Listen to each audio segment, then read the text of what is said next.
ഇതാ ആ ദൂരെ ഒരു വെളിച്ചം നിങ്ങൾ കണ്ടോ? കണ്ടില്ല? ഞാൻ കാണിച്ചു തരാം. അവിടേക്കാണ് നമ്മളിന്ന് ആക്ച്വലി പോകുന്നത്. വളരെ ഭംഗിയുള്ള ഒരു ഏരിയ. യെസ്, ശാന്തിഗിരി ആശ്രമത്തിലേക്കാണ് നമ്മളിന്ന് പോകുന്നത്. അവിടെ എത്തിയതും കാലൊക്കെ ഒന്ന് വൃത്തിയായി കഴുകിയിട്ട് വേണം അവിടത്തേക്ക് കയറാൻ വേണ്ടിയിട്ട്. കാരണം അത് നിങ്ങൾക്ക് അവിടെ എത്തുമ്പോൾ മനസ്സിലാവും അതിൻ്റെ ഒരു കാര്യങ്ങളും എന്തൊക്കെയാണെന്നുള്ളത്. കോഴിക്കോട് കാണാൻ ഭംഗിയുള്ള ഒരു കുഞ്ഞത്ഭുതം, അത് നിങ്ങളും കാണേണ്ടതൊന്നാണ്. കാണും.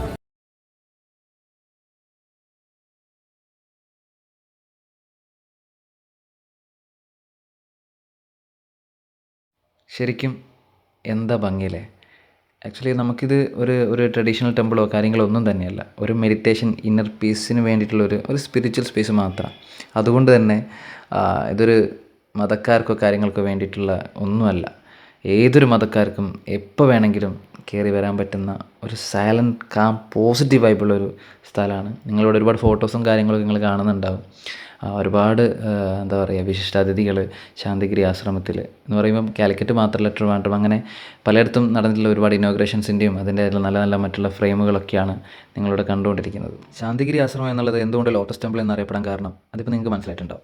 ആർക്കിടെക്ചർ ലോട്ടസ് ഷേപ്പ് ആയതുകൊണ്ട് തന്നെ അതിനെ കാണാൻ നല്ലൊരു ഭംഗി വേറെ തന്നെയാണ്. അതുകൊണ്ട് ഫോട്ടോസും റീൽസും വീഡിയോസും ഒക്കെ നമുക്ക് അവിടെ ക്രിയേറ്റ് ചെയ്യാം. പിന്നെ ഫോൺ ഉള്ളിലേക്ക് അലൗഡ് അല്ല. അവിടെ എത്തിയാൽ തന്നെ നമ്മുടെ ഡീറ്റെയിൽസ്, ഒരാളുടെ പേരും കാര്യങ്ങളൊക്കെ അവിടെ കൊടുക്കണം. സോ വളരെ പീസ്ഫുൾ ആയിട്ടുള്ള ഏരിയ. എനിക്കൊന്ന് സൺസെറ്റിനാണ് ഏറ്റവും കൂടുതൽ ഇവിടെ ഭംഗി. അതാകുമ്പോൾ നിങ്ങൾക്ക് ലൈറ്റ് ഷോവും കാര്യങ്ങളൊക്കെ ആസ്വദിക്കാനും പറ്റും. സോ മിസ് ചെയ്യേണ്ട, എല്ലാവരും പോവുക. വീഡിയോ ആദ്യമായിട്ട് കാണുന്ന ആൾക്കാർ സബ്സ്ക്രൈബ് ചെയ്യാൻ മറക്കണ്ട കേട്ടോ. അപ്പോൾ ശരി, ടാറ്റ.